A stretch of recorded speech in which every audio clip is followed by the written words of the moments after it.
Abracadabra. Magic has become a huge and important element in video games. I'm Falcon, and today on gameranx, here's 10 games with the best magic systems. Number 10, Kingdom Hearts Birth by Sleep Command Melding.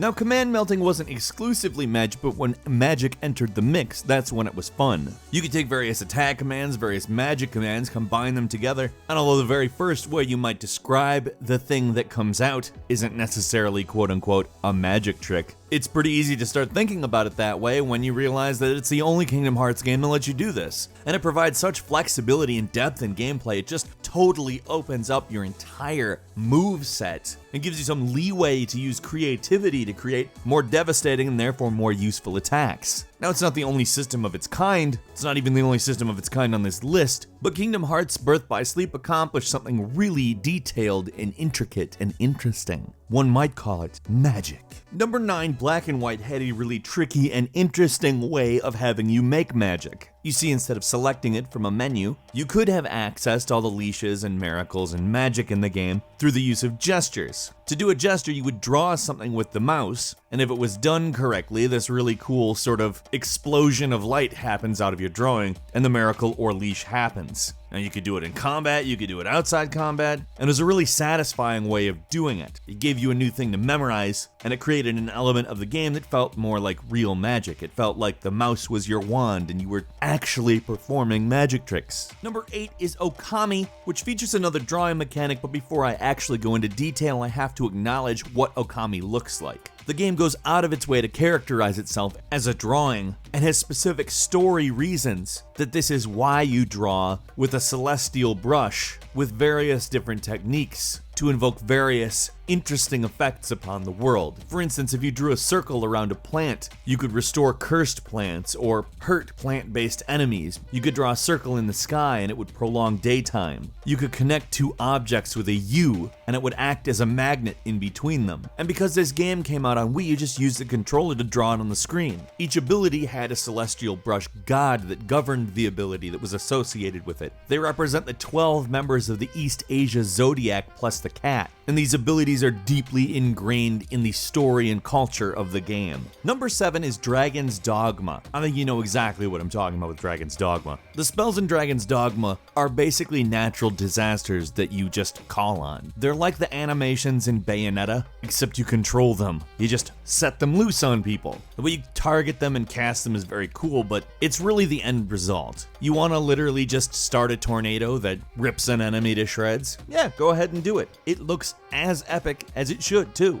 The spells are so ridiculous and powerful, it felt awesome controlling that kind of ridiculous force within a world, and it also looked cool as hell. Number 6 is the game Sacrifice. Like the entirety of the game, it's an RTS based fully around magic, and it does have some action elements, but the type of game it is really isn't why I'm talking about it. Certainly, you know from the fact that it's an RTS that there's a lot of depth, but as you engage in an all-out magic war, the way you defeat your opponent was by sacrificing one of your friendly units on their altar, thusly desecrating it. Regarding how games deal with magic, as well as how they deal with objectives and goals and win conditions, it's just a game that really pulls everything together in a cool way. Number 5 is the gesture system from Arx Fatalis, which even though the game itself is fundamentally different from Black and White, kind of built on some of the best elements of the Black and White gesture system. Again, you would draw runes using the mouse, and they would cast different spells. Now, it wasn't just that it was a gesture system, because that's certainly not unique to the game. It was that the spells themselves were creative. And on top of that, they helped lay the groundwork for Arcane Studios' releases in the future, one of which we'll talk about in a few minutes. Number 4, Magicka 2's incredibly interesting way of combining spells. It assigns all the spells to different keys on the keyboard and you use different combinations instead of crafting in sort of real-time experimenting, creating different combinations of spells literally. It's such a cool way of accomplishing combining spells. Not to say that crafting spells isn't interesting, but it's so real-time. The first time you press a couple of keys together and a big fireball engulfs you and just kills everything around you, you're like, oh, I need to write that down. It seems so simple, but it's only possible on a keyboard with a lot of different buttons, and it's really just cool as hell. Number 3, The Elder Scrolls Morrowind had an incredibly robust spell creation system. It felt like the mouse was your wand, and you were some kind of benevolent wizard performing magic, in which you had to collect different spell effects from around the world, things that had categorically different effects. And you could just spend your time combining these things and making these bizarre effects, and there's such a large number of them that the amount of combinations is frankly really high. Now that didn't mean they were all powerful or anything, but you could really come up with some interesting stuff if you had some time. Number 2 is the spell system in Dishonored 2, which is frankly honed from the near-perfect, endlessly entertaining combination system that was designed for the first Dishonored. Now, you don't literally combine spells as you do in many of these other games. It's not a crafting situation, it's a figure out ways to cause the effects to overlap situation. Now, effects could range from using time warping and blinking around stabbing people, to planting a decoy at the bottom of a very long fall to slice the neck of and, well, not get hurt. Dishonored 2 is just masterful game design, and its spell system is just a joy to experiment within.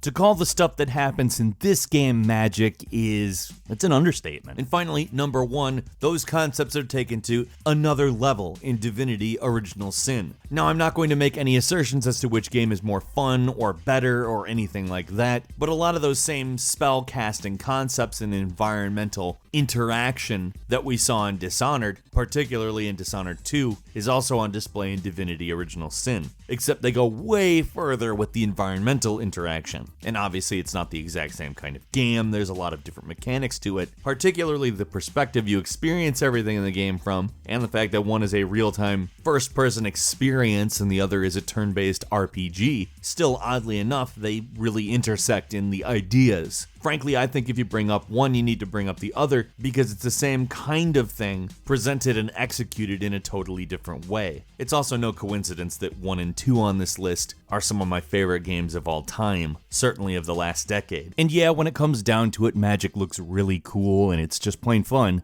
But ultimately, these games revolve around magic and make so much use of it that we're really kind of delving into a topic that could get deeper and deeper and deeper. What's your favorite quote-unquote magic trick from a game, whether it be a system or a specific spell? Leave it in the comments. If you enjoyed this video, please click like, and if you are not subscribed, please do that as well. The best way to see new videos, which we upload every single day, is a subscription. And as always, we thank you very much for watching this video. I'm Falcon. You can follow me on Twitter @FalconTheHero, and we'll see you next time right here on gameranx.